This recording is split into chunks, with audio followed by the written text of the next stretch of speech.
किसी भी प्राणी की हिंसा करना, ये 4 जगह हमने आपको दे दी, जाओ।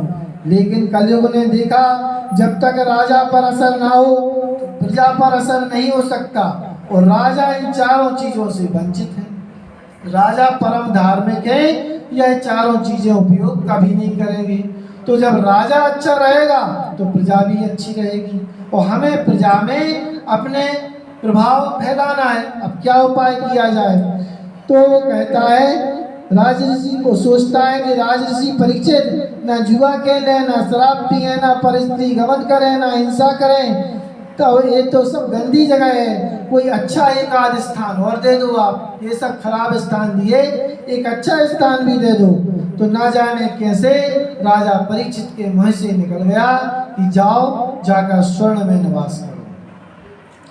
जैसे ही राजा ने कहा है तो राजा का मुकुट भी सोने का था। तो कलयुग ने उसमें प्रवेश कर लिया। कलयुग का प्रवेश देवता कभी या ग्रह कभी डंडा लेकर नहीं आते, वह सिर्फ मति करते हैं अपनी। जागो प्रभु दारुण दुख देहि, ताकि मति पहले हर देहि। तो देववश जो भी होता है पहले बुद्धि बिगड़ती है। वास्तव में वह मुकुट किसका था? जिस मुकुट के कारण इतनी समस्या हुई, वो मुकुट जरासंध का था। भीम ने जरासंध का वध करके, और मुकुट चूंकि बहुत सुंदर था, उस मुकुट को लाकर अपने खजाने में रख लिया था। तो एक तो मुकुट जरासंध का पापी का धन हो, उसका उपयोग करने पर भी हमें उस पाप का एक अंश भोगना पड़ता है।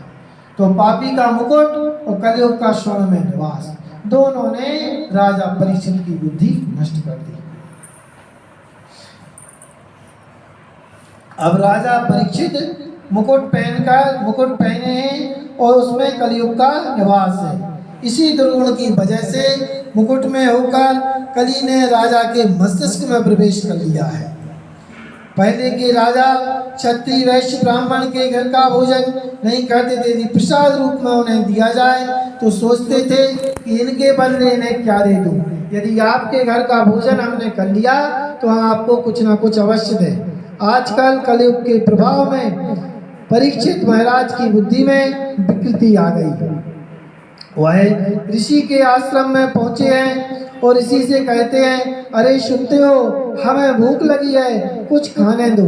लेकिन ऋषि समाधि में है, उन्हें नहीं पता है कि कौन क्या कह रहा है। राजा ने चारों ओर देखा है कि यह ढोंग करता है, ढोंग करे बैठा है, तो एक मरा हुआ काला नाग उनके गले में डाल दिया। थोड़ी देर बाद श्रृंग ऋषि वहां आए हैं। समाधि में लीन पिता के गले में सांप को देखकर उन्होंने तत्काल श्राप दे दिया कि जिसने यह कार्य किया है उसकी 7वें दिन तक्षक नाग के काटने से मृत्यु हो जाए। उन्हें यदि भारत का सम्राट होने का गर्व है